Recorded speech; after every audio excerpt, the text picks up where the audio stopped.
Please বসুন। Thank you sir. দেখুন miss Priya এবং মিস শান্তা, আমি আপনাদের দুজনের সিভিটা দুটোই দেখেছি। আপনাদের পারফরমেন্স অনেক ভালো। আমি চাই আপনারা যদি আমার কোম্পানিতে চাকরি করেন, আমি আশা করতেছি আপনারা দুজন আমার কোম্পানিকে আরও অনেক দূর এগিয়ে নিয়ে যাবেন। কিন্তু আমি আগেও বলছি, এখনও বলতেছি, আপনাদের সিভি অনুযায়ী আপনাদের দুজনের মধ্য থেকে যে কোনো একজন এই কোম্পানিতে চাকরি পাবে, আর বাকি একজনকে হতাশ হয়ে ফিরে যেতে হবে। এটাই কোম্পানির নিয়ম। সো আমি কিছুক্ষণের মধ্যে আপনাদের দুজনের মধ্যে যে কোনো একজনের নাম ঘোষণা করতে যাচ্ছি। স্যার, চাকরিটা যদি আমার হয় তাহলে আমি আমার মেধা, শ্রম এবং আমার যত যোগ্যতা আছে সব কিছু দিয়ে এই কোম্পানিটাকে আমি অনেক দূর এগিয়ে নিয়ে যাব স্যার। মিস শান্তা, আপনি বলুন। স্যার, আমার চেষ্টা দিয়ে আমি সবসময় চাইবো আপনার কোম্পানিকে অনেক দূর এগিয়ে নিয়ে যেতে।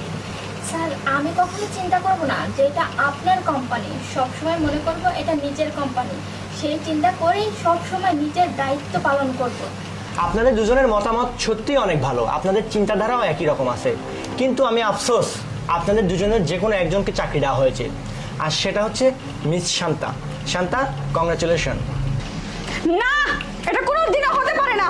আপনি কি বলছেন স্যার? ওর থেকে যোগ্যতা আমার কম নাকি? আপনি ওর ব্যাকগ্রাউন্ড সম্পর্কে কি জানেন? আপনি কিছু জানেন না।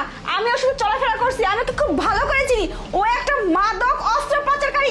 আপনি ওর ব্যাগে চেক করুন, আপনি ওর ব্যাগ চেক করলে সব কিছু পেয়ে যাবেন, হাতে হাতে প্রমাণ পেয়ে যাবেন। আপনি কি করে একটা অযোগ্য অনৈতিক কাজের সঙ্গে জড়িত মেয়েকে আপনি আমাকে চাকরি দিতে পারেন, যেখানে আমি একজন সৎ, একজন ভালো মেয়ে? এটা কখনোই হতে পারে না। এটা সম্পূর্ণ আপনার দুর্নীতি। আপনার বিশেষ করে চেক করুন, চেক করুন ব্যাগ।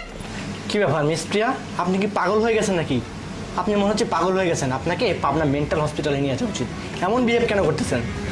জি না স্যার, আমি পাগল হয়ে যাইনি। আমি আপনাকে যা বলছি সত্যি বলছি। আপনি যদি বিশ্বাস না হয় তাহলে এই দেখুন স্যার, দেখুন এই ব্যাগের মধ্যে অস্ত্র আছে। বিশ্বাস হচ্ছে আমি আরে স্যার, এখানে তো ছিল, আমি নিজের চোখে দেখেছি। ও অস্ত্র নিয়ে আসতেছিল। কি হলো প্রিয়া, পাননি? দাঁড়ান, ওই জিনিসটা কোথায় আছে আমি বের করে দিচ্ছি। মানেটা কি? কোথায় আছে? আপনি আমার ব্যাগটা ধরছেন? আরে এই যে দেখুন স্যার, আপনি যখন রাস্তা দিয়ে আসার সময় এই জিনিসটা আমার ব্যাগের মধ্যে দিয়েছিলেন, সেটা আমি বুঝতে পেরেছিলাম। আর তখন আমি বুদ্ধি করে এই ব্যাগের থেকে আপনার ব্যাগে দিয়ে দিয়েছি। মানেটা কি? কেন, গেমটা ভালো হলো না? কি ব্যাপার মিস প্রিয়া, অস্ত্রটা এখন আপনার ব্যাগ থেকে বের হয়েছে,